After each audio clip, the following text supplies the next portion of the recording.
hapon na, so yung iba ay naantok na. So, sasayaw muna tayo. Alam niyo yung class, di ba? Yung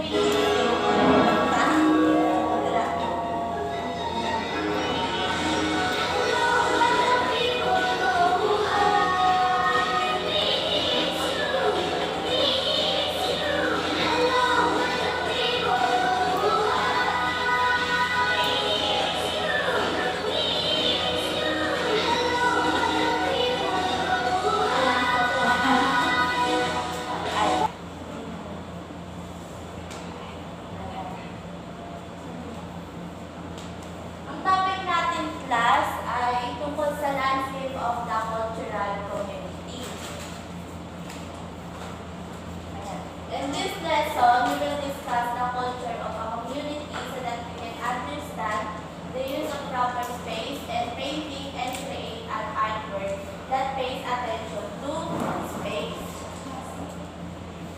Look at this picture, class. Anong napapansin niyo sa picture na to?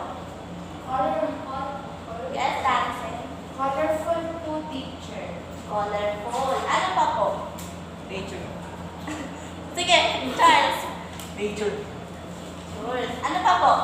Creative po. Creative. Landscape painting. Ayan. Ano nga ba ang landscape painting?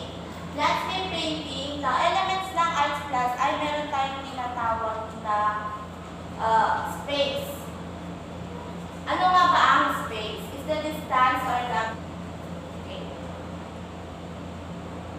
Sa sining class ay, sa sining ng paggawa ng art ay may tatlong ground, middle ground, and background. Ano nga ba ang foreground? Ayan. Ang foreground is usually large and closer to the viewer. Okay. Yun, class. Meron ako ditong picture. Ang foreground class ay ito. At nakikita niyo po ba? Yes po. Ang next naman is middle ground. It is smaller than the foreground. The object here is only medium in size. Sa tingin niyo, class, saan dito ang middle ground? Water. Water. Okay. Yung dito, class, yung mga halaman niya, sa tingin niyo po ba ano yan?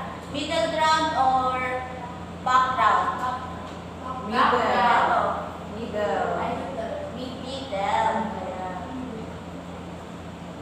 Next is background. The background is the back part of the picture. It is the smallest because it is far from the viewer. Saan dito, class, yung background? Bulong-bulong. Okay? Yung mountains po sa likod. Okay. Ano pa po? Yes? Another? Clouds po, teacher. Okay. Very good. Eh, yung matapos naman dito, class, ano to? Middle. Ito. Middle. Middle ground. Middle. Ay,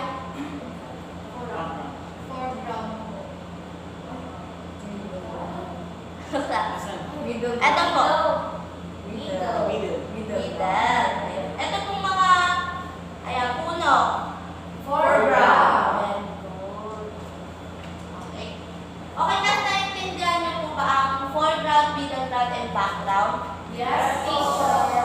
Okay po. Bago tayo mag-activity class, ano nga ulit ang tatlong ground? Elements ng ground? Sino pong, taas po na kamay class. Okay? Tatlong elements po ng ground is foreground, middle ground, and background. Okay. Very good. Palakpakan natin si Dante. Okay, di ba nung last pinagdala ko po kayo ng art materials like the paper, pencil, color. May dala po ba kayo?